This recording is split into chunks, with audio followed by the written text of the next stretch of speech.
معزز سامعین اکرام، جمعۃ المبارکہ کے اس بابرکت موقع پر آئیے حضور مصطفیٰ جان رحمت شمعِ بزم ہدایت نوبہار شفاعت تاجدار رسالت حضور احمد مجتبیٰ محمد مصطفیٰ صلی اللہ تعالیٰ علیہ وسلم کی بارگاہ اقدس میں عقیدت اور محبت کے ساتھ نذرانِ درود پیش کریں۔ پڑھیں اللہم صلی علی سیدنا مولانا محمد معدن الجود والکرم وآلہ وبارک وسلم صلاۃ و سلام علیک یا رسول اللہ، صلاۃ و سلام علیک یا نبی اللہ، صلاۃ و سلام علیک یا نور اللہ صلی اللہ تعالی علیہ وسلم۔ معزز سامعین اکرام، گزشتہ ہفتہ آپ نے حضور اکرم نور مجسم صلی اللہ تعالی علیہ وسلم نے جو متعدد نکاح فرمائی، اس کی حکمتیں، اس کی وجہ کے تعلق سے کچھ تمہیدی کلمات آپ نے سماعت کی۔ آج بھی انشاءاللہ تبارک و تعالی اسی موضوع کو، ٹاپک کو آگے بڑھانے کی کوشش کروں گا تاکہ کچھ اہم باتیں ہم ذہن نشین کر لیں اور جو غلط پروپیگنڈا کرنے والوں کے کچھ سوالات ہیں اس کا جواب بھی ہو جائے، اور حضور اکرم صلی اللہ تعالی علیہ وسلم نے جو 11 شادی نکاح فرمایا اس کی حکمتیں بھی سمجھ میں آ سکیں۔ اللہ تبارک و تعالی مجھے حق کہنے، آپ لوگوں کو حق سننے اور ہم سب کو اس پر عمل کرنے کی توفیق عطا فرمائیں۔ معزز سامعین کرام، انسانی زندگی کا ایک اہم شعبہ وہ ازدواجی زندگی، خاندانی زندگی، یا آپ اس کو یوں کہے کہ میرج لائف کا ہے۔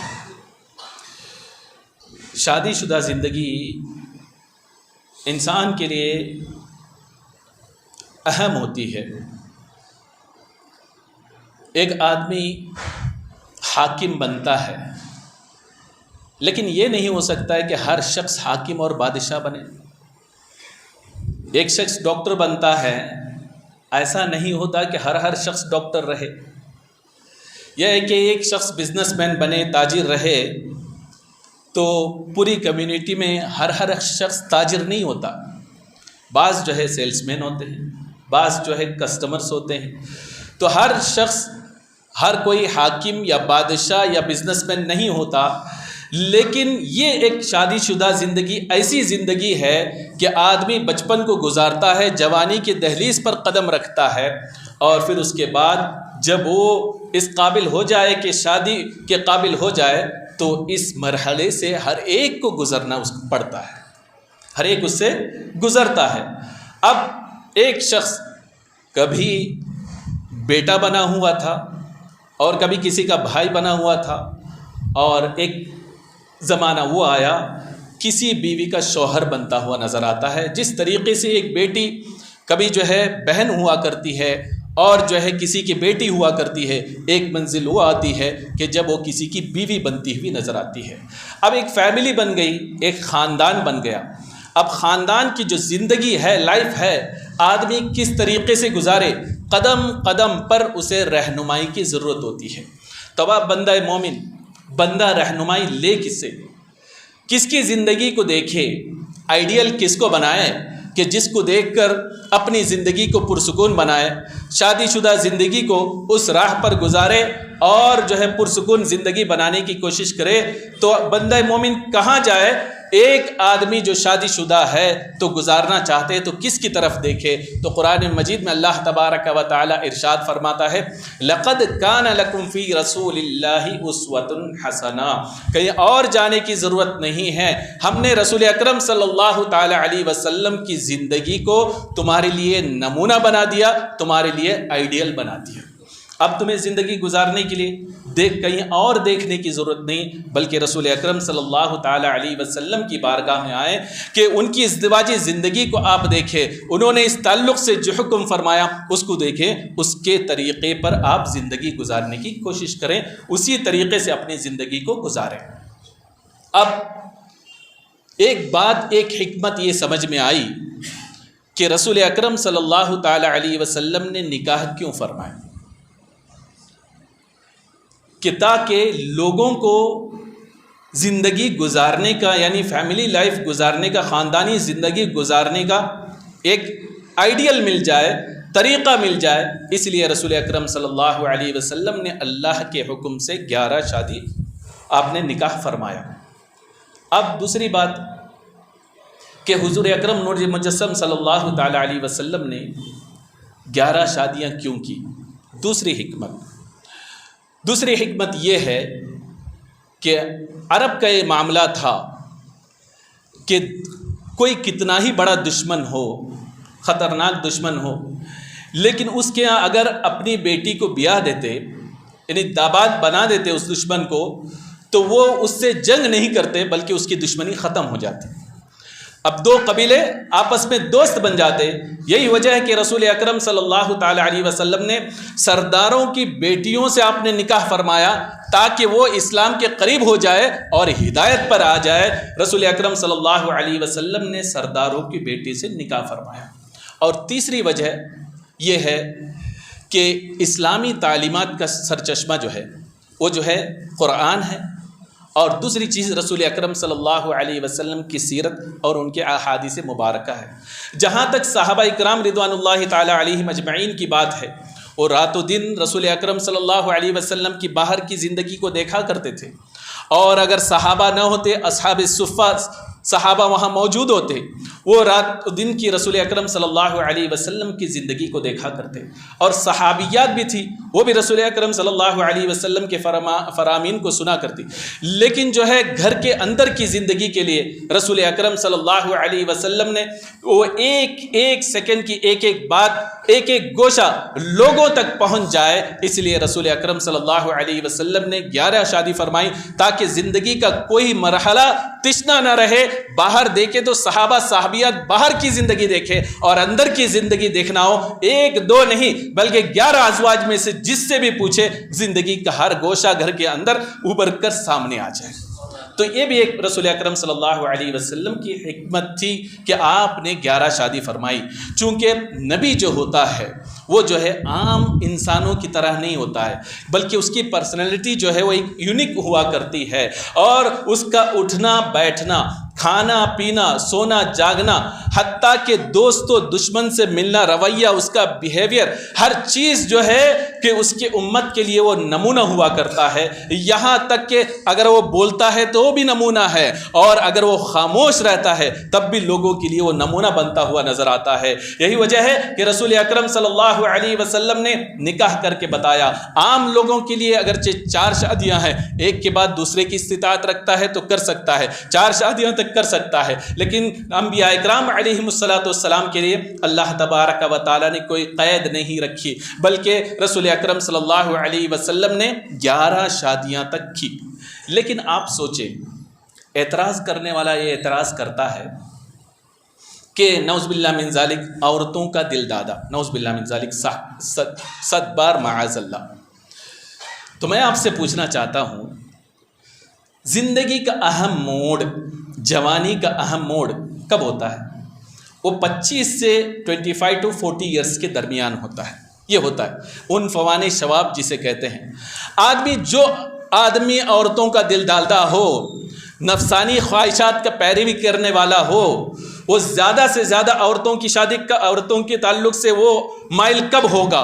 25 سے 40 سال کے اندر۔ لیکن قربان جائیں رسول اکرم صلی اللہ علیہ وسلم کی زندگی پر کہ آپ 25 سال کی عمر میں، عالم شباب میں اگر کسی سے شادی کرتے تو وہ نوجوان نہیں بلکہ 40 سالہ ایک بیوہ عورت سے آپ نکاح فرماتے ہیں، اور 1-2 دن 1-2 سال نہیں بلکہ پوری جوانی کو، یعنی 25 سے 50 سال تک یعنی 25 سالہ پوری زندگی، اور ایک روایت کے مطابق 55 سال کی عمر تک رسول اکرم صلی اللہ علیہ وسلم نے حضرت خدیجہ کے ساتھ زندگی گزارا۔ آدمی اگر عورت کا دل دادا ہوتا ہے تو اس نوجوانی میں کئی ایک سے شادی کرتا ہوا نظر آئے گا اور کئی ایک سے نکاح کرے گا، لیکن حضور اکرم صلی اللہ علیہ وسلم نے اپنی پوری جوانی کس کے ساتھ گزاری؟ حضرت خدیجۃ الکبریٰ رضی اللہ تعالی عنہا کے ساتھ گزاری۔ اب دوسری بات، ایک آدمی اگر عورت کا دل دادا ہو تو اس کا مزاج کیا ہوگا؟ وہ ہر وقت عورت کا طواف کرتا ہوا نظر آئے گا، اس کے آگے پیچھے گھومتا ہوا نظر آئے گا۔ لیکن قربان جائیں رسول اکرم صلی اللہ تعالی علیہ وسلم کی زندگی پر آپ دیکھیں، مکہ کی سرزمین پر آپ دیکھیں کہ آپ نے جب توحید کا اعلان کیا، اپنی نبوت رسالت کے لوگوں کے سامنے پرچار کیا، تو لوگ آپ کے پاس آئے۔ آنے کے بعد آپ کے چچا کے پاس تو یہی تو انہوں نے مطالبہ رکھا تھا کہ آپ اپنے بھتیجے کو روکیں کہ اگر وہ مکے کی دولت چاہتے ہیں تو ہم دولت کی ڈھیر لگانے کے لیے تیار ہیں، اگر وہ سردار بننا چاہتے ہیں تو ہم انہیں سردار منتخب کرنے کے لیے تیار ہے۔ اور ایک بات انہوں نے یہ بھی کہی تھی، اگر وہ عرب کے خوبصورت سے خوبصورت لڑکی سے نکاح کرنا چاہتے ہیں تو ہم عرب کی خوبصورت سے خوبصورت لڑکی بھی ان کی بارگاہ میں پیش کرنے کے لیے تیار ہیں۔ لیکن رسول اکرم صلی اللہ علیہ وسلم کا جواب کیا تھا؟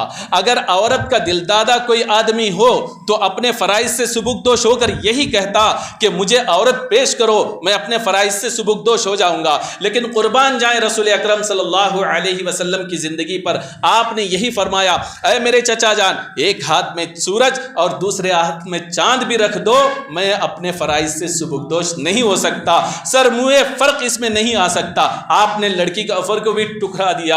اور پھر اس کے بعد آپ دیکھیں کہ رسول اکرم صلی اللہ علیہ وسلم کی زندگی کو، ابھی میں یہی کہہ رہا تھا کہ عورت کا جو دل دادا ہوتا ہے، نفسانی خواہشات کا جو پیروی کرنے والا ہوتا ہے، وہ عورت کے ارد گرد گھومتا ہوا نظر آتا ہے۔ لیکن حضرت خدیجۃ الکبریٰ رضی اللہ تعالی عنہا سے آپ پوچھیں کہ حضور اکرم صلی اللہ علیہ وسلم کی زندگی کا معمول کیا تھا کہ جوانی بھی آپ کے ساتھ گزری، تقریباً 55 سال تک انہوں نے آپ کے ساتھ گزارا، تو وہ یہی کہتے ہوئے نظر آئیں گے۔ طبقات ابن سعد آپ دیکھیں، تاریخ کی دوسری کتابوں کا آپ مطالعہ کریں تو آپ کو معلوم ہوگا وہ یہی کہتی ہوئی نظر آتی ہیں کہ رسول اکرم صلی اللہ علیہ وسلم زاد و سامان لیتے، کھانے پینے کے سامان آپ اپنے ساتھ رکھتے اور غار میں چلے جاتے، ہفتوں تک غار میں رہتے، دن میں روزہ رکھتے اور رات میں قیام کیا کرتے تھے۔ تو میں آپ سے پوچھنا چاہتا ہوں، ایک شخص جو نفسانی خواہشات کا پیروی کرنے والا ہو اور عورت کے پیچھے گھومنے والا شخص ہو، کیا وہ ہفتوں تک جو ہے روزے سے رہ سکتا ہے؟ کیا وہ رات بھر قیام میں رک سکتا ہے؟ عورتوں سے دوری اختیار کر سکتا ہے؟ نہیں کر سکتا۔ اتنا ہی نہیں بلکہ آپ کے بہت سارے ازواج آپ کے نکاح میں آئے تو اس وقت کیفیت کیا تھی؟ خدیجہ تو ان کی بیوی تھی، قرآن سے پوچھو کہ رسول اکرم صلی اللہ علیہ وسلم رات کس طریقے سے گزارا کرتے تھے، تو حدیث میں بھی یہی آتا ہے کہ حتی تورمت قدماہ، رسول اکرم صلی اللہ علیہ وسلم اتنی دیر تک قیام کرتے، کھڑے رہتے، رب کی عبادت کرتے، حتیٰ کہ آپ کا پیر سوج جایا کرتا تھا، پوری رات اس طریقے سے کھڑے ہو جایا کرتے تھے، یہاں تک کہ رحمت الہی کو جوش آیا اور اپنے حبیب کو جبریل امین علیہ الصلوۃ والسلام کے ذریعے پیغام بھیجا کہ حبیب اتنی رات تک دیر تک نہ کھڑا ہو جایا کرو، کہ یا ایھا المزمل قم اللیل الا قلیلا نصفہ او انقص منہ قلیلا، اے حبیب، اے چادر اوڑھنے والے، یہ رات بھر اس طریقے سے نہ کھڑے ہوا کرو، بلکہ نصفہ او انقص، کیا آدھی رات یا اس سے بھی کم جو ہے اپنے قیام کے لیے مختص کیا کرو۔ تو بات کیا سمجھ میں آئی؟ حضرت خدیجہ نے بھی حضرت رسول اکرم صلی اللہ علیہ وسلم کی نجی زندگی کو بتا دیا، قرآن نے بھی بتا دیا کہ اللہ تعالیٰ نے یہ فرما دیا کہ میرا حبیب تو جو ہے پوری رات جو ہے عبادت کے لیے کھڑا رہتا ہے، لہذا اب حکم آ گیا کہ آدھی رات کھڑا ہو جایا کرو یا اس سے کم جو ہے تم قیام کی حالت میں میری عبادت کیا کرو۔ تو رات بھی کیسے گزارا کرتے تھے یہ بھی بات بھی سمجھ میں میں آ گئی تو جو شخص عورت کا دل دادا ہو وہ ایسا ہو نہیں سکتا کہ وہ عورت سے کٹ کر رہے، ایسا ہو نہیں سکتا پوری رات جو ہے رب کی عبادت میں گزارے۔ تو یہ بات سمجھنے کی ہے۔ اور میں آپ کو بتاتا چلوں، رسول اکرم صلی اللہ تعالی علیہ وسلم نے 55 سال کی عمر یا 50 سال کی عمر تک حضرت خدیجۃ الکبریٰ رضی اللہ تعالی عنہا کے ساتھ زندگی گزارا۔ آپ کا وصال ہو گیا، وصال ہونے کے بعد بہت دنوں تک آپ نے دوسرا نکاح نہیں فرمایا اور ان کی یاد میں غمگین رہنے لگے۔ تو حضرت خولہ رسول اکرم صلی اللہ تعالی علیہ وسلم کی بارگاہ میں آئیں اور عرض کرنے لگی، یا رسول اللہ صلی اللہ علیہ وسلم، خدیجہ کے جانے کے بعد آپ غمگین رہا کرتے ہیں، آپ کے بچے بھی ہیں، لہذا آپ دوسرا نکاح فرما لیں۔ اور رسول اکرم صلی اللہ علیہ وسلم نے پوچھا میں کس سے نکاح کروں؟ تو انہوں نے 2 رشتے پیش کیے حضرت خولہ نے۔ ایک حضرت سودا کا تھا جو عمر میں تقریباً رسول اکرم صلی اللہ علیہ وسلم کے برابر تھی، جو ہے بیوہ تھی اور انہیں سہارے کی ضرورت تھی، ان کا جو ہے رشتہ رسول اکرم صلی اللہ علیہ وسلم کو پیش کیا۔ اور دوسرا رشتہ اسی وقت جو آپ نے پیش کیا وہ حضرت عائشہ صدیقہ رضی اللہ تعالی عنہا کا تھا۔ اس وقت 6 سال یا ایک روایت کے مطابق 9 سال کی عمر میں آپ تھی۔ تو ایک جو ہے دوسری شادی آپ نے کی، کس سے کی؟ وہ بھی بیوہ اور سہارے کی جس کو ضرورت تھی۔ 55 سال کی تقریباً عمر کی تھی، ایک روایت کے مطابق 50 سال کی عمر کی تھی۔ آپ نے ان سے نکاح فرمایا اور نکاح فرمانے کے بعد حضرت سودا سے پوچھا، طبقات ابن سعد میں ہے کہ اے سودا، اگر میں عائشہ سے نکاح کروں تو تمہیں کیسا لگے گا؟ تو حضرت سودا فرماتی ہیں، عرض کرتی ہیں، یا رسول اللہ صلی اللہ علیہ وسلم، آپ جس سے چاہیں نکاح فرما لے، میں اس پہ خوش ہوں، میں اس سے خوش ہوں۔ تو میں آپ کو ایک اور بات بتانا چاہتا ہوں کہ انہوں نے 2 رشتے پیش کیے، ایک حضرت سودا جو تقریباً ہم عمر تھی اور ایک حضرت عائشہ جن کے بارے میں آج اعتراض کیا جاتا ہے۔ 9 سال کی عمر میں آپ کی رخصتی ہوئی، نکاح کیا گیا۔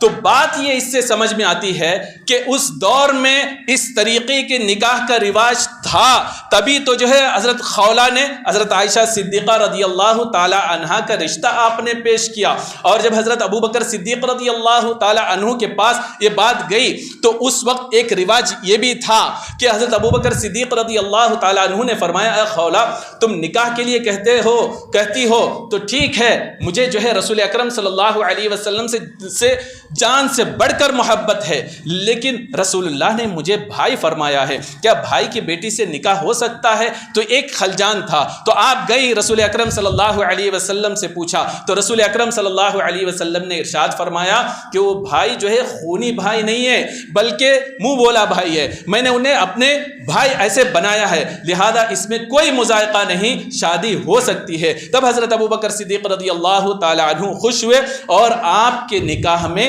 آپ کو دے دیا۔ تو یہ دوسری شادی۔ تو ایک بات یہ بھی آتی ہے کہ اس عمر میں شادی کیوں کی گئی؟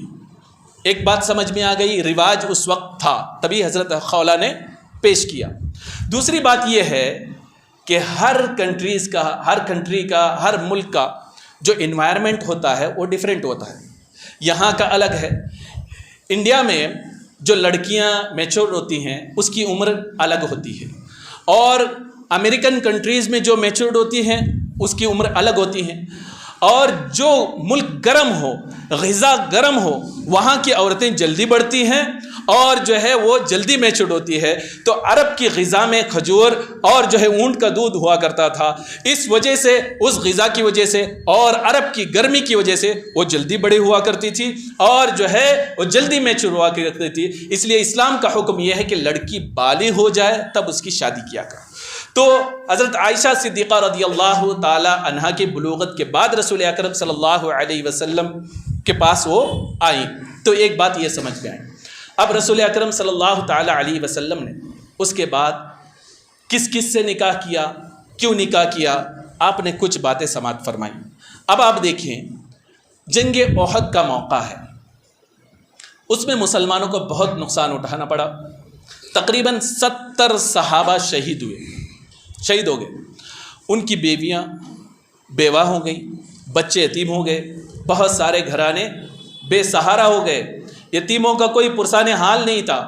تو رسول اکرم صلی اللہ تعالیٰ علیہ وسلم نے جب یہ دیکھا 70 صحابہ شہید ہو گئے, بہت سارے جو ہے بچے یتیم ہو گئے, عورتیں بیوہ ہو گئیں, بے سہارا ہو گئی, ان کو دیکھ ریکھ کرنے والا کوئی نہیں تھا, تو رسول اکرم صلی اللہ علیہ وسلم نے ان میں سے 2 کو, ایک حضرت زینب بنت خزیمہ اور دوسری جو ہے حضرت ام سلمہ کو نکاح کا پیغام دیا. ایک روایت میں آتا ہے کہ حضرت ام سلمہ نے خود نکاح کا پیغام رسول اکرم صلی اللہ علیہ وسلم کو بھیجا کہ آپ نکاح فرما لے. تو آپ نے حضرت ام سلمہ کے جو بچے تھے, بچے سمیت آپ نے قبول فرما لیا اور حضرت زینب سے بھی نکاح کر لیا, تاکہ صحابہ کو پتا چلے کہ بیوہ ہے, بے سہارا ہے. جب تمہارے رسول نے ان سے نکاح کر کے شادی کر کے سہارا دے دیا تو تمہارا فرض کیا بنتا ہے. تو روایتوں میں آتا ہے جو ہی رسول اکرم صلی اللہ علیہ وسلم نے ان 2 عورتوں سے شادی کی تو صحابہ اکرام رضوان اللہ تعالی علیہم اجمعین نے ان جو ہے 70 صحابہ کی جو بیوائیں عورتیں تھیں ان کو بھی ڈھونڈ کے ان کا بھی نکاح کرنا شروع کر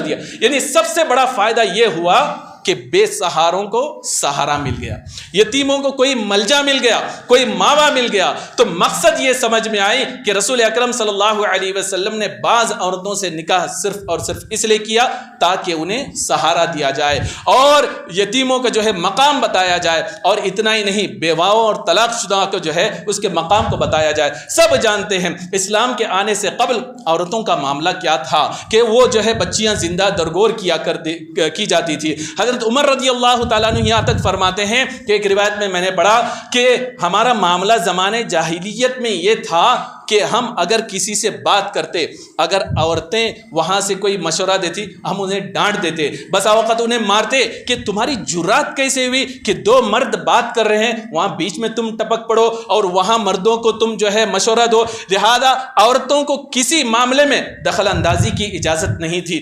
بولنے کی اجازت نہیں تھی. عورت جو ہے مرد کے تابع داری میں وہ دبے جاتی تھی. ایسی صورت میں اور دوسری بات یہ تھی کہ جب بیواؤں کو کوئی آسرا دینے والا نہیں تھا, کہ انہیں جو ہے کوئی جو ہے سہارا دینے والا نہیں تھا, اور ایسی صورت میں رسول اکرم صلی اللہ علیہ وسلم نے بیواؤں کو, طلاق شدہوں کو آپ نے نکاح کر کے یہ بتا دیا کہ بیوہ بھی عزت کے حقدار ہیں, طلاق شدہ بھی عزت کے حقدار ہیں. اور جو ہے اس طریقے سے آپ نے یہاں تک دل جوئی کر کے آپ نے بتا دیا. حضرت عائشہ صدیقہ رضی اللہ تعالی عنہا سے نکاح فرمایا. روایتوں میں یہ بھی آتا ہے کہ آپ نے دل جوئی کے لیے ان کے ساتھ دوڑ بھی لگائی.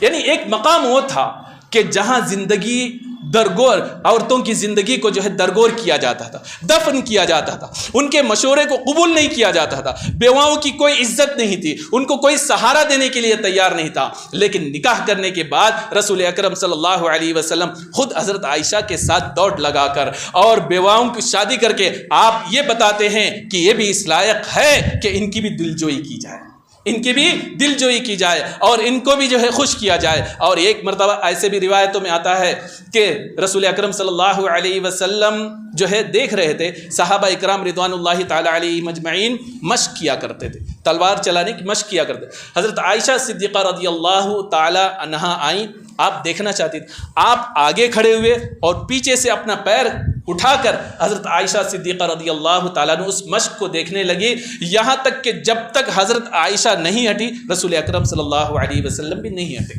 تو بتانے کا مقصد یہ ہے, آپ نے یہ بتا دیا عورت کیا ہے, آپ نے یہ بتا دیا عورت بھی اس لائق ہے کہ اسے عزت دی جائے. اور آگے بڑھیں. حضور اکرم صلی اللہ علیہ وسلم نے چند سرداروں کی بیٹیوں سے آپ نے نکاح فرمایا, جیسے کہ بنی مستلق کے سردار سے, یہودی تھے وہ لوگ, آپ نے محاصرہ فرمایا, انہوں نے بدعہدی کی, محاصرہ کرنے کے بعد جنگ ہوئی, سردار قتل کر دیا گیا. سردار کی بیٹی حضرت جویریہ رضی اللہ تعالیٰ عنہ تھی, سب قید ہوئے, خاندان کے افراد ان کے سب قید ہوئے. رسول اکرم صلی اللہ علیہ وسلم کی بارگاہ میں صحابہ اکرام رضوان اللہ تعالیٰ علیہ مجمعین نے حضرت جویریہ کو پیش کیا کہ یا رسول اللہ صلی اللہ علیہ وسلم یہ سردار کی بیٹی ہے. تو آپ نے کیا کیا, انہیں آزاد فرما دیا اور فرمانے کے بعد ان کی اجازت سے ان سے نکاح فرما دیا, نکاح فرمایا. اب نکاح فرمانے کے بعد کیفیت کیا ہوگی آپ دیکھیں کہ جب صحابہ اکرام رضوان اللہ تعالی علیہم اجمعین نے دیکھا کہ رسول اکرم صلی اللہ علیہ وسلم نے اس خاندان کی، اس سردار کی بیٹی سے آپ نے آزاد کر کے نکاح فرما لیا ہے، تو انہیں گوارا نہیں ہوا کہ جتنے خاندان ان کے قبضے میں تھے کہ انہیں قید کیا جائے۔ تو روایتوں میں آتا ہے 100 خاندان ان کے قید میں تھے، جب رسول اللہ کے نکاح کو انہوں نے جان لیا، سب کے سب کو آزاد کر لیا۔ راوی یہاں تک بیان کرتا ہے کہ جب وہ آزاد ہو گئے 100 خاندان، 100 کے 100 خاندان حضرت جویریہ رضی اللہ تعالیٰ عنہ کے رسول اللہ سے منسلک ہونے کی وجہ سے سب کے سب مشرب اسلام ہو گئے۔ یعنی سب سے بڑا فائدہ یہ ہوا کہ رسول اکرم صلی اللہ علیہ وسلم کی اس نکاح کی وجہ سے 100 خاندان کو اللہ تعالیٰ نے ہدایت دی۔ تو اس سے حکمت سمجھ میں آتی ہے کہ رسول اللہ نے جو نکاح کیا وہ اپنی نفسانی خواہشات کے لیے نہیں کیا، بلکہ اسلام کی برتری کے لیے کیا، کسی نہ کسی حکمت کے لیے کیا تاکہ لوگ اس کی طرف مائل ہو، اور اس لیے بھی کیا تاکہ سرداروں کی جو دشمنی ہے، غیر ہے، وہ جو ہے دوستی میں بدل جائے، ہدایت پر آ جائے۔ ابو سفیان کو کون نہیں جانتا؟ حضرت ام حبیبہ رضی اللہ تعالی عنہا کے والد ہیں، کٹر دشمن تھے، لیکن آپ نے ان سے نکاح فرما لیا حضرت ام حبیبہ سے رضی اللہ تعالی عنہا سے۔ تو صلح جب ٹوٹ گئی، ابو سفیان خود آئے تاکہ صلح جو ہے دوبارہ معاہدہ کیا جائے، لیکن وہ معاہدہ نہ ہو سکا۔ تو بتانے کا مقصد یہ ہے کہ پہلے کٹر دشمن تھے، جو ہی رسول اکرم صلی اللہ علیہ وسلم نے ان کی بیٹی سے نکاح فرمایا تو ان کی دشمنی ختم ہو گئی۔ اس کے بعد فتح مکہ کے بعد انہوں نے بھی اسلام کو قبول کر لیا۔ ایسے بے شمار مقاصد ہیں جس کی وجہ سے رسول اکرم صلی اللہ علیہ وسلم نے 11 شادیاں کی۔ کچھ تو آپ کو بات سمجھ میں آ گئی، تو اس کو ذہن نشین کر لیں۔ اس کی اہمیت اس لیے ہے، عموماً لوگ سیرت کو پڑھنے کی کوشش نہیں کرتے، اور جو دشمنان اسلام ہیں وہ انہی سوالات کو اٹھا کر لوگوں کو گمراہ کرنے کی کوشش کرتے ہیں۔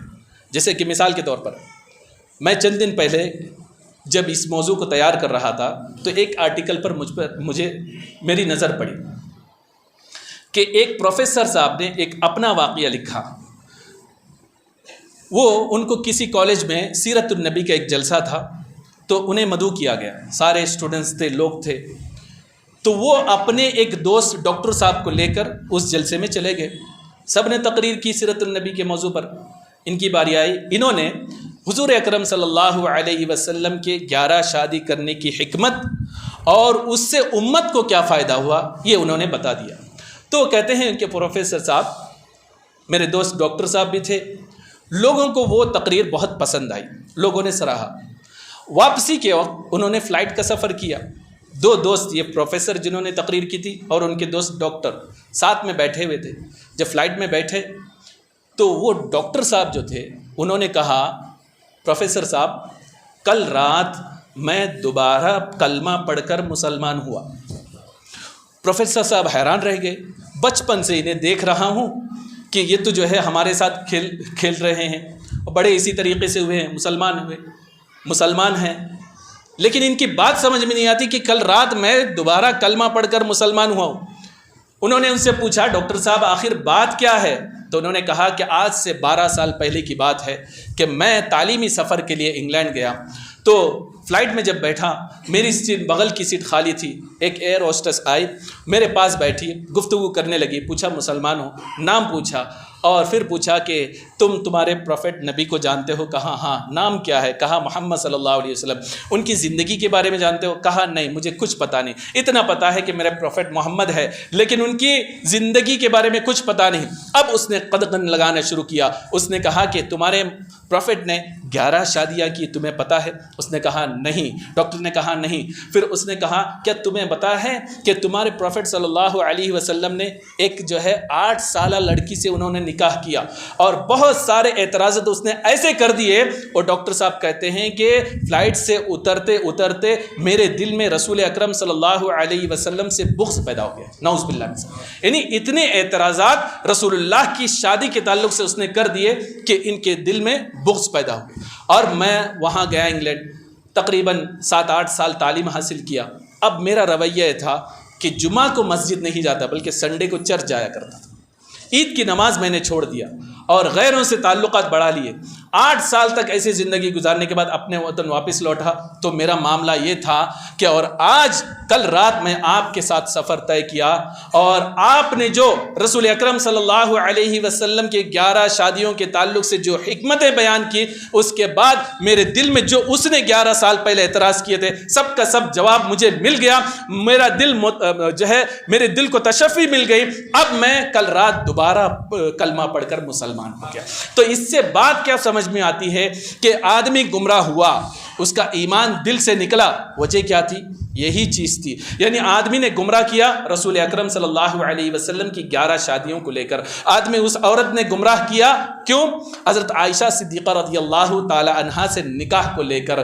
تو یہ ساری باتیں، کچھ باتیں میں نے آپ کو سمجھا دیا، اس دور میں ماحول کیا تھا اور عورتیں کس عمر میں جو ہے بالغ ہوا کرتی تھی، اور اس کے علاوہ حضرت عائشہ صدیقہ رضی اللہ تعالی عنہا سے جو نکاح کیا اپنی مرضی سے نہیں بلکہ اللہ کے حکم سے کیا، کہ مشکاہ شریف کی حدیث میں ہے حضور اکرم صلی اللہ علیہ وسلم ارشاد فرماتے ہیں حضرت عائشہ سے، حضرت عائشہ شادی سے پہلے ہی حضرت جبریل امین علیہ السلام خواب میں ایک کپڑے میں لپیٹ کر 3 مرتبہ تم کو میرے سامنے پیش کیا، اور میں نے جب تیرے رخ سے کپڑا ہٹا کر دیکھا تو کوئی اور نہیں بلکہ تم تھی، تو میں اسی وقت سمجھ گیا کہ اللہ کا حکم جب پورا ہوگا اس وقت میرا نکاح تم سے ہوگا، یعنی جب اللہ تعالیٰ چاہے گا تب میرا نکاح تم سے ہوگا۔ تو اس سے بات سمجھ میں آئی کہ حضرت عائشہ کا نکاح رسول اکرم صلی اللہ علیہ وسلم سے اللہ کے حکم سے ہوا، اور نبی جو بھی کرتا ہے اللہ کی مرضی اور حکم کے مطابق ہی کرتا ہے۔ اور پھر اتنی چھوٹی عمر میں شادی کرنے کی ضرورت کیا تھی؟ تو میں آپ کو بتاتا چلوں، حضرت عائشہ صدیقہ رضی اللہ تعالی عنہا بہت ذہین تھی، اور ہر معاملے میں اشعار جو ہے ان کی زبان زد تھے، ہر معاملے کے تعلق سے آپ اشعار کہا کرتی تھی، اور اتنی ذہین تھی کہ آپ سارے ازواج مطہرات میں، اب حضرت عائشہ صدیقہ رضی اللہ تعالی عنہا کو آپ دیکھیں گے کہ تقریباً 2210 احادیث حضرت عائشہ صدیقہ رضی اللہ تعالی عنہا نے نریٹ کیا، اتنا بڑا حصہ۔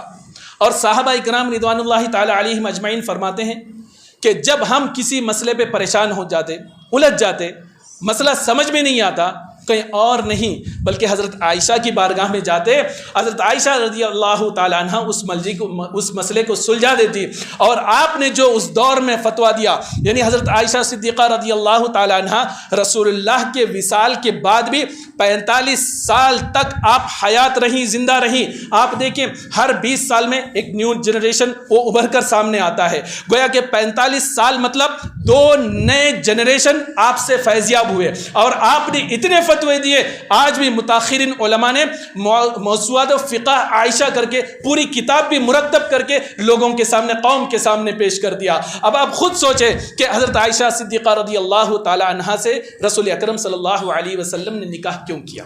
تو اس سے بات یہ سمجھ میں آتی ہے تاکہ حضرت عائشہ کے ذریعے دین کے جو احکامات ہیں وہ عورتوں تک پہنچے اور لوگوں تک پہنچے، اس سے لوگ فیضیاب ہو۔ تو ایک اہم باتیں تھی، باتیں تو بہت ہے، تو اس کو آپ سمجھے تو یقیناً اس کے ذریعے آپ کے ایمان کی بھی حفاظت ہوگی، اور چند پوائنٹس آپ یاد رکھیں تو دوسروں کو بھی اس کا جواب آپ دے سکتے ہیں۔ اللہ تبارک و تعالیٰ سے دعا ہے کہ اللہ تبارک و تعالیٰ ہم کو اس معاملے کو سمجھنے کی توفیق عطا فرمائے، ہم سب کے ایمان کی حفاظت فرمائے۔ استغفر اللہ ربی من کل ذنب واتوب الیہ، وآخر دعوانا ان الحمد للہ رب العالمین۔